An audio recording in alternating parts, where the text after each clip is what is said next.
हे guys welcome. इस video में हम देखने वाले हैं डिजिटल सिस्टम के इम्पोर्टेंट टॉपिक्स और इन्हीं टॉपिक्स में से मोस्टली एग्जाम में क्वेश्चन रिपीट होते हैं। तो स्टार्ट करते हैं अपनी ये video. Digital system important topics. तो सबसे पहले डिस्कस करेंगे यूनिट 1 के इम्पोर्टेंट टॉपिक्स। और उससे भी पहले मैं आपको बता दूं कि जो यूनिट 1 है वो काफ़ी बेसिक यूनिट है, आपने ये पहले पढ़ी होगी। अगर आपने नहीं पढ़ी तो भी कोई दिक्कत वाली बात नहीं है, टॉपिक्स काफ़ी ईजी है, आप डेफिनेटली कवर कर लोगे। तो देखते हैं unit 1 number system and Boolean algebra में क्या क्या इंपॉर्टेंट टॉपिक्स हैं जो आपको करने चाहिए। तो इसमें जो फर्स्ट इंपॉर्टेंट टॉपिक आता है वो आता है नंबर सिस्टम। और नंबर सिस्टम में क्या करना है आपको, नंबर सिस्टम में आपको आना चाहिए कन्वर्जन। तो इसमें जो क्वेश्चन आते हैं वो आते हैं कन्वर्जन से रिलेटेड। आपको डायरेक्टली बोल देंगे कि बाइनरी से डेसिमल में कन्वर्ट करो, हेक्साडेसिमल में कन्वर्ट करो, ऑक्टल से इसमें करो या फिर उसमें करो। तो इस तरीके से कन्वर्जन आते हैं। तो नंबर सिस्टम में कई बार क्वेश्चन आते हैं कन्वर्जन वाले, तो वो आपको आने चाहिए। इसके बाद जो इसका नेक्स्ट इंपॉर्टेंट टॉपिक है वो है लॉजिक गेट्स। तो जो बेसिक लॉजिक गेट्स हैं वो तो डेफिनेटली आपको आने चाहिए, जैसे एंड गेट क्या होता है, और गेट क्या होता है, नॉट गेट क्या होता है, एक्सॉर गेट क्या होता है, एक्स नॉर गेट क्या होता है। तो इस तरीके के बेसिक गेट्स आपको आने चाहिए, इनके डायग्राम आपको आने चाहिए और इनके लिए जो टेबल्स बनती हैं वो आपको आनी चाहिए। और इसके बाद जो मोस्ट इंपोर्टेंट टॉपिक है वो है यूनिवर्सल गेट।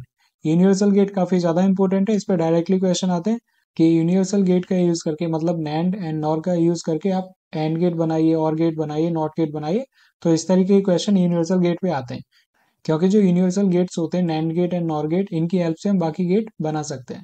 तो इसीलिए ये वाला जो टॉपिक है वो काफी ज्यादा इंपॉर्टेंट है, यूनिवर्सल गेट वाला।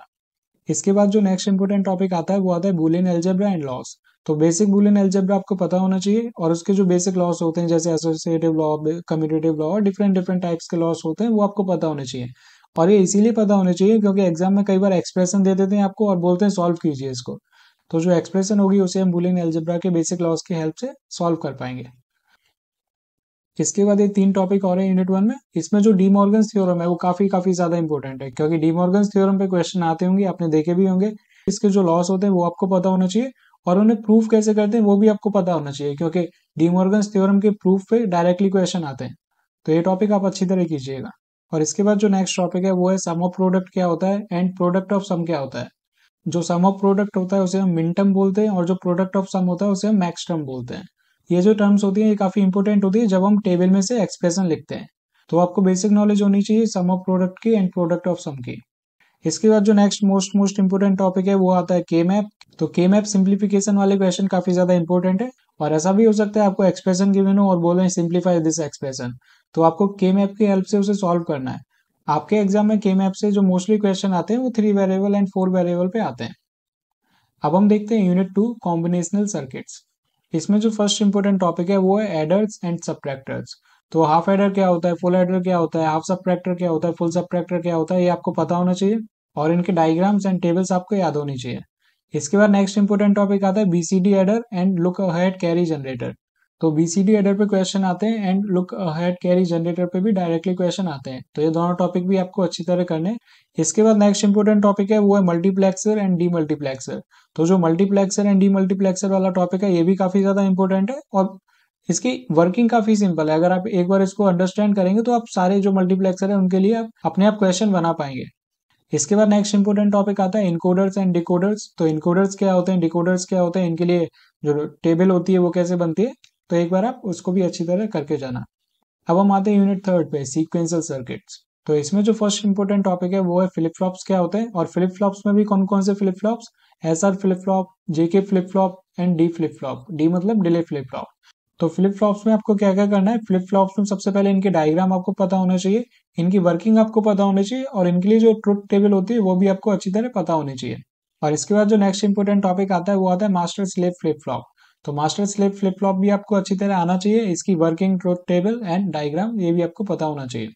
इसके बाद नेक्स्ट इंपॉर्टेंट टॉपिक आता है वो है शिफ्ट रजिस्टर्स। तो शिफ्ट रजिस्टर्स क्या होते हैं और इसके जो टाइप्स होते हैं, जैसे serial in serial out, serial in parallel out, parallel in serial out and parallel in parallel out. तो इन सभी शिफ्ट रजिस्टर्स के बारे में आपको अच्छी तरह पता होना चाहिए, क्योंकि ये काफी ज्यादा इंपॉर्टेंट है और रिपीट भी होते हैं।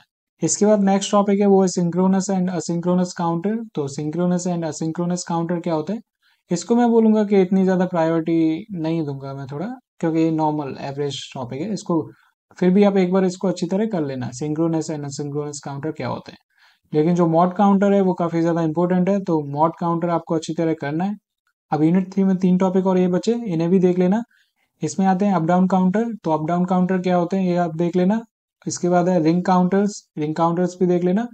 और लास्ट में आता है सेमीकंडक्टर मेमोरीज। तो ये थियोरेटिकल क्वेश्चन है कि रेम क्या होती है, रोम क्या होती है और इनके जो टाइप्स होते हैं तो बेसिक डेफिनेशंस होती हैं उनकी, तो वो सब आपको बताना है। अब हम आते हैं डिजिटल की डिफिकल्ट यूनिट पे। Unit 4 converters and logic families. तो इसमें जो फर्स्ट इंपोर्टेंट टॉपिक है वो है एनालॉग टू डिजिटल कन्वर्टर। तो एनालॉग टू डिजिटल कन्वर्टर में सबसे पहले आपको इसकी वर्किंग समझनी है, इसका डायग्राम याद करना है। इसकी पूरी वर्किंग क्या क्या है वो आपको अच्छी तरह पता होनी चाहिए, एनालॉग टू डिजिटल कन्वर्टर। और इसके बाद जो नेक्स्ट इंपोर्टेंट टॉपिक है वो आता है डिजिटल टू एनालॉग कन्वर्टर, इसका रिवर्स। तो डिजिटल टू एनालॉग वो भी आपको पता होना चाहिए क्योंकि क्वेश्चन इस पे भी आते हैं। अब हम देखते हैं नेक्स्ट इंपोर्टेंट टॉपिक जो है सैंपल एंड होल्ड सर्किट। तो सैंपल एंड होल्ड सर्किट क्या होते हैं ये आपको डेफिनेशन से, ये थ्योरेटिकल क्वेश्चन है तो डेफिनेटली आप इसको अच्छी तरह कर पाएंगे। तो सैंपल एंड होल्ड सर्किट समझ में आ जाएगा आपको, एक बार इसके पॉइंट्स देख लेना। और इसके बाद जो नेक्स्ट इंपोर्टेंट टॉपिक है वो है voltage to frequency V2F converter. तो वोल्टेज टू फ्रीक्वेंसी कन्वर्टर क्या होता है इस पे भी डायरेक्टली क्वेश्चन आते हैं। तो ये हमने देखा कन्वर्टर। अब हम देखते हैं लॉजिक फैमिलीज के बारे में। तो इसमें जो मोस्ट इंपोर्टेंट टॉपिक है वो मल्टी वाइब्रेटर्स। आपने नाम भी सुना होगा मल्टी वाइब्रेटर्स। तो मल्टी वाइब्रेटर्स में आपको क्या क्या करना है, monostable, bistable and unstable multi vibrator क्या क्या होते हैं, इनकी फंक्शंस। तो ये तीनों मल्टी वाइब्रेटर काफी ज्यादा इंपॉर्टेंट है, क्वेश्चन डायरेक्टली इन पे आते हैं तो डेफिनेटली इनको करना। इसके बाद नेक्स्ट इंपोर्टेंट टॉपिक है स्मिथ ट्रिगर। तो स्मिथ ट्रिगर भी आपको अच्छी तरह आना चाहिए क्योंकि इस पे भी डायरेक्टली क्वेश्चन आते हैं। इसके बाद नेक्स्ट टॉपिक आता है कैरेक्टरिस्टिक्स ऑफ डिजिटल फैमिलीज। तो डिजिटल फैमिलीज की कैरेक्टरिस्टिक्स क्या होती हैं, जैसे पावर डिसिपेशन क्या होता है, फैन इन क्या होता है, फैन आउट क्या होता है।